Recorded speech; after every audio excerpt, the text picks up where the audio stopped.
Patay ang isang babae matapos saksakin ng lalaking ng loob sa isang gadget store sa Cabuyao, Laguna. Tinangay rin ng salarin ang 30 piraso ng cellphone at mahigit 20,000 pesos na cash. May unang balita si Jomer Apresto. Nakabulagta at wala ng buhay. Ganyan nadatnan ng kanyang mga katrabaho si alias Jonah sa loob ng isang gadget store sa Barangay Mamatid, Cabuyao, Laguna nitong Lunes ng umaga. Ang 27 anyos na biktima pinagsasaksak ng isang lalaki na nanloob umano sa kanilang tindahan.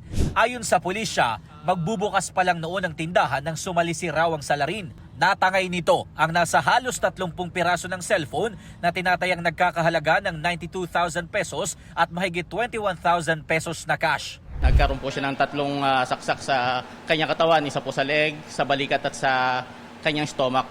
Nagawa pa raw makatawag ng biktima sa kanyang manager para ipaalam ang nangyari. Makalipas lang ang ilang minuto, hindi na raw sumasagot sa tawag si alias Jonah ayon sa manager. Rumesponde ang mga otoridad at isinugod pa siya sa ospital. Pero hindi na siya umabot ng buhay.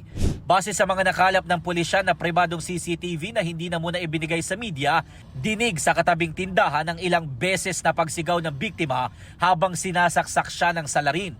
Hindi po agad-agad siyang makikita ng mga dumadaan doon na ibang tao dahil nakasara po ng kalahati ang roll-up door ng tindahan at saka busy area din po yung lugar na yon, hindi po basta-basta maririnig ang kanyang sigaw. May person of interest na ang pulisya. Isang pribadong CCTV pa ang nakuha nila kung saan makikita ang isang lalaking sakay ng tricycle na umano'y umaaligid sa lugar ilang minuto bago ang krimen.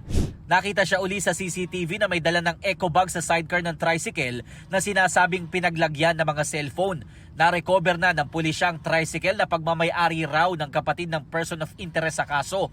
Lumalabas sa investigasyon na mag-iisang linggo pa lang sa Cabuyao ang lalaki at nagpaalam sa kanyang kuya na hihiramin ng tricycle.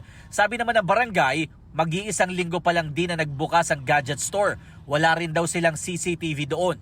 Magpa-project po kami ng CCTV po sa lahat po ng exit point po ng aming nasasakupang barangay. Patuloy naman ang follow-up operation ng mga otoridad para mahuli ang salarin.